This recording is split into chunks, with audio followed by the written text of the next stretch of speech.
राम सिया राम जय जय राम। मम संकट भारी धनी नगर नगर निकाया जब मन लोई चारे बाजार विचित आवारी मन में विदितन सकरे सवारी मंगल में मंदिर वसु करे चरित जनोरथ ना श्री राम जय जय राम श्री राम जय जय राम श्री राम जय जय राम श्री राम जय जय राम अपनोत जनक निवासो असु जय जय राजा राम कर ओत चरित चित कोट बिलो की जय जय सीता राम कहो सकल भवन शोभा जन रोकी जय जय राजा राम कहो कमल धाम मन भुवत पट सुख नाना भा। अभी मैं मौजूद हूँ फरीदाबाद में और मेरे साथ मौजूद है फरीदाबाद वार्ड नंबर 21 के नवनिर्वाचित पार्षद वीरेंद्र भड़ाना जी। हम उनसे बात करेंगे और जानेंगे कि आज जो अखंड पाठ चल रहा है रामचरितमानस का वो रिद्धिमा फाउंडेशन के द्वारा है। ये किस उपलक्ष्य में है और किस तरह से ये काम करती है रिद्धिमा फाउंडेशन लोगों के लिए। सर नमस्कार। नमस्कार जी। रिद्धिमा फाउंडेशन जो ये बेटी की याद में आज यहाँ पर भजन कीर्तन का जो आयोजन है आज अखंड पाठ किया जा रहा है। ये एक साल मृत्यु हो गई, बड़ा हमें दुख हुआ, पूरे इस क्षेत्र को दुख हुआ। आज उन्हीं की याद में यहाँ पर पुण्यतिथि कल है। आज ये अखंड रामायण का जो पाठ रखा गया और जो इनका सपना है बच्चे का जो ट्रस्ट इन्होंने बनाया है उसमें जो गरीब बच्चों को पढ़ाना, गरीबों की मदद करना, उसके लिए मैं देख रहा हूँ हमारे क्षेत्र में काफ़ी काम कर रहे हैं, काफ़ी बच्चों को पढ़ा भी रहे हैं, गरीबों की मदद भी कर रहे हैं। तो मेरा जो भी सहयोग इसमें होगा वो मैं इनके लिए सहयोग करता रहूँगा। जो भी अच्छी सोच के साथ ही काम कर रहे हैं, सब तो नहीं करते, कुछ ही लोग होते हैं, वो भी परमात्मा की इनके ऊपर कृपा है, अच्छी सोच के साथ ही काम कर रहे हैं, गरीबों को भला कर रहे हैं। पूरा परिवार ही काम में लगा हुआ है। मैं देखता रहता हूँ सोशल मीडिया पर समाज की सेवा में ये लगे रहते हैं, चाहे वो समाज में गरीब की शादी ब्याह हो, चाहे वो गरीब बच्चों का पढ़ाने का लिखने का काम हो, उनकी मदद करते हैं। कोरोना काल में भी इन्होंने काफ़ी मदद की थी, मैंने देखा इस क्षेत्र के अंदर। तो अच्छी बात है, मैं तो इनको बधाई देता हूँ, कैसे ही काम करते रहे। और मेरा नाम अभय सिन्हा है। मैं एक संस्था है Loknayak Jayaprakash international state development centre का राष्ट्रीय महासचिव हूँ। जो रिद्धिमा फाउंडेशन के जो बना है उसकी रिद्धिमा के पुण्यतिथि के अवसर पर यह कार्यक्रम आयोजित है जो आज देख रामायण पाठ का चल रहा है, आप देख रहे हैं।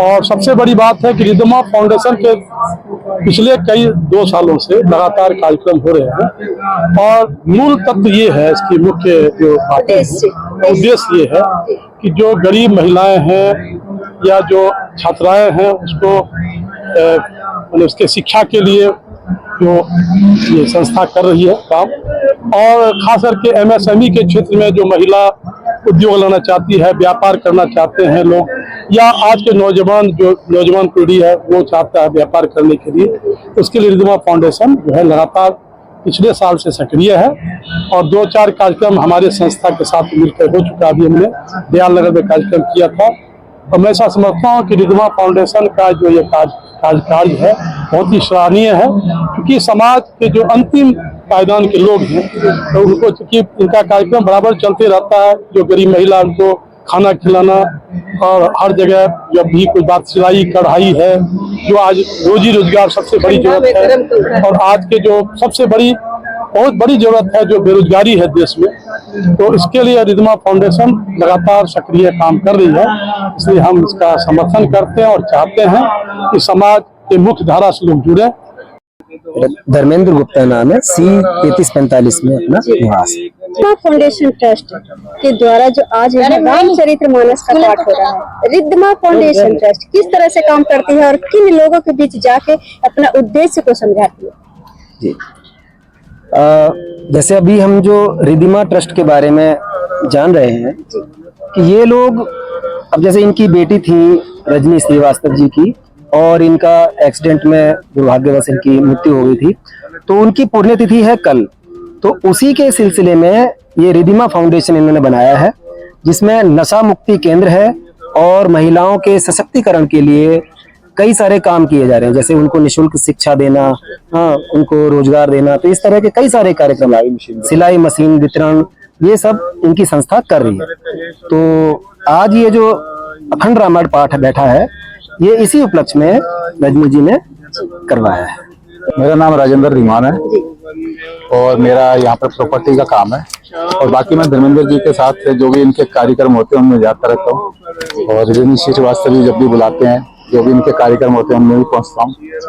जिस तरह से रिद्धिमा फाउंडेशन जो काम कर रही है अपने उद्देश्य को लेके, किन किन लोगों से और जो रह रहा है उसे आगे बढ़ाने के लिए क्या कुछ करने का सोच रहे हैं?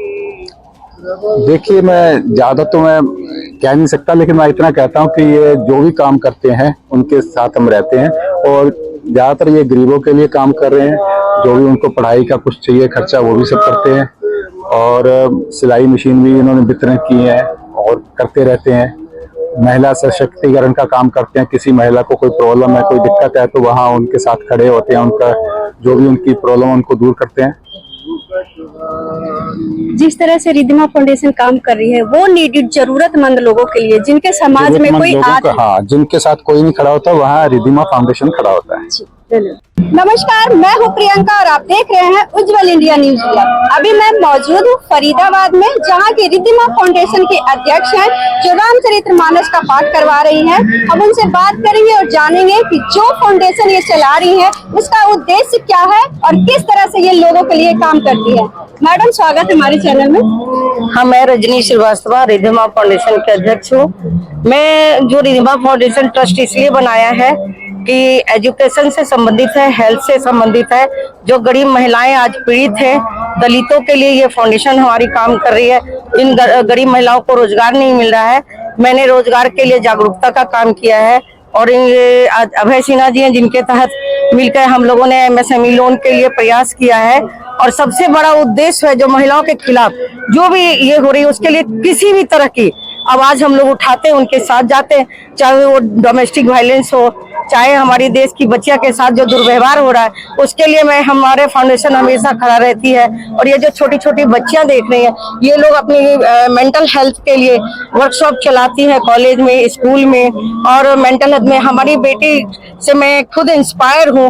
वो हमेशा कहा करती थी कि मम्मा, जो अपने लिए जीता है उनको कहते हैं मरण, और दूसरे के लिए जो जीता है वो कहते हैं स्मरण। तो ये जो शब्द है मेरे अंदर, ये बात जब ये जिंदा थी तो मुझे बैठ गई थी, और मैं तभी से सोची थी कि नहीं, जो भी होगा महिलाओं के लिए, बच्चों के लिए मैं अपना जीवन समर्पित की हुई हूँ। जो भी बच्चियों के लिए होगा, जो गरीब बच्चों के लिए निःशुल्क अभियान चलाया है, रेमेडियल क्लास चलाया है, जो बड़े बुजुर्ग होते हैं उनके लिए हम लोग ओल्ड एज होम हमने प्रयास किया है, अभी शुरुआत करी है। अभी लोगों को जोड़ेंगे और जोड़ने का भी काम करेंगे। कहाँ कहाँ लोग औरतों के खिलाफ क्या हो रहा है, उनको उनकी दुख दर्द को मैं समझती हूँ अच्छी तरह से। जो पीड़ित महिलाएं हैं बहुत कुछ बोल नहीं पाती हैं, लेकिन वो समाज में आकर बोलना चाहती है, अपनी समस्याओं को बताना चाहती है। उसके लिए हम जागरूक करते हैं कि जो भी आपकी कठिन समस्या है उनको पूरी कोशिश करूंगी कि मैं आगे तक ले जाऊं, जहां से मुझे संभव होगा मैं इस समस्या को दूर करने की कोशिश करूंगी।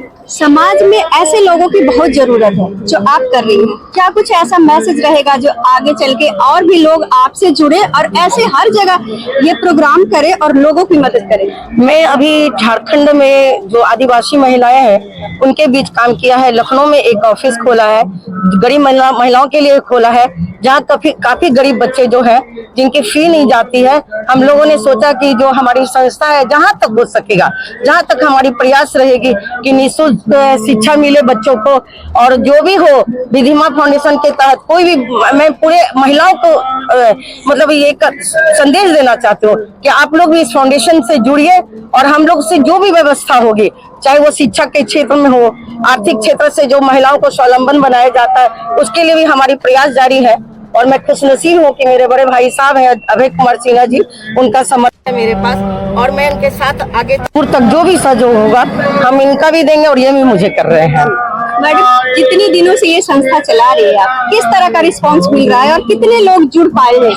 नहीं, अभी तो हमारे साथ 304 से महिलाएं जुड़ी है और हमें हमारे फाउंडेशन की शशि सिन्हा जी हैं उपाध्यक्ष है, रोजी सिन्हा जी उपाध्यक्ष है, सचिव है, अभी छोटी बच्चियां हैं नव्या सिन्हा, नीता सिन्हा, ये सब हमारे साथ काम कर रही है। आर्यमन श्रीवास्तव मेरा खुद का बेटा है, वो भी काम कर रहे हैं हर क्षेत्र में। मदन जी है, मदन जी ठाकुर जी जो बिहार बक्सर से आए हैं, वो करीब 10 साल से मुझसे जुड़े हुए हैं। रिधिमा फाउंडेशन का काम अनुराग जी हैं, हमारे कोऑर्डिनेटर हैं, वो भी मेरे साथ जुड़े हुए हैं। जौनपुर से लेकर बनारस से लेकर इलाहाबाद से लेकर और झारखंड तक और अब बिहार में भी फैला रहे हैं। हाँ जी, देखिए आप सबने देखा और सुना भी, रिधिमा फाउंडेशन के जो अध्यक्ष रजनी श्रीवास्तव जी हैं, उनका कहना है कि ये जो ट्रस्ट है उसका उद्देश्य ही है लोगों को, जो पिछड़े लोग हैं, जो दलित हैं, जो महिलाएं हैं जिनके साथ दुर्व्यवहार होता है, उनके लिए काम करना है। जो जरूरतमंद है, जिनको किसी न किसी कारणवश उनको यहाँ जो सुविधाएं मिलनी चाहिए वो नहीं मिलती है, खास करके उन बच्चों को शिक्षा को लेके जो अपने गरीबी के कारण वो पढ़ नहीं पाते हैं, आगे बढ़ नहीं पाते हैं, उनके लिए काम करना है। ये बहुत ही अच्छा और सामाजिक तरीका है, ये लोगों से जुड़ के उनके साथ हो रहे जो अत्याचार होते हैं महिलाओं को, उनके लिए काम करना। ऐसे ही जुड़े रहे हमारे साथ और देखते रहे उज्ज्वली रहे। धन्यवाद जी, मेरा नाम शशि सिन्हा है, मैं रिधिमा फाउंडेशन के साथ जुड़ी हुई हूँ। इसमें हमने अभी एक नया विंग ऐड किया है जो सिर्फ महिलाओं के लिए काम करता है, जिसका नाम सशक्तिका है, आप देख रहे हैं ऊपर। तो इसमें हमारा महिलाओं से जुड़ी हुई जो भी समस्याएं हैं उसके लिए हम काम करने की कोशिश कर रहे हैं। वहाँ कोई सुनने वाला नहीं है, सरकार से लेकर सांसद से लेकर कोई सुनता नहीं है। अनाथ बच्चे रोड पर टहल रहे हैं, अनाथ महिलाएं टहल रही है, उनके ऊपर ज्यादा हम शुरुआती काम कर रहे हैं, अभी से शुरू कर दिए हैं। अभी किसी तरह का समस्या भी आता है, किसी भी हम लोगों को सुनने में आता है, वो हम किसी भी स्टेट में जाते हैं या किसी जिले में भी चले जाते हैं मैडम को लेकर के। इसमें हम लोग तत्पर है, एक्टिव है, ज्यादा एक्टिव है हम लोग जुड़ रहे हैं, लोगों को जोड़ भी रहे हैं। कई प्रदेश में जा रहे हैं, कई जिले में जा रहे हैं, झारखंड भी हम कुछ जाके दौरा कर चुके हैं, अभी जौनपुर में भी काम कर रहे हैं, बनारस में भी काम कर रहे हैं। अच्छे कार्य से लिया, इसका रिस्पांस मिलने वाला है, आपको देखने का भी है, मीडिया से 20 लोगों को मैसेज जाएगा, आने वाला समय अच्छा होगा।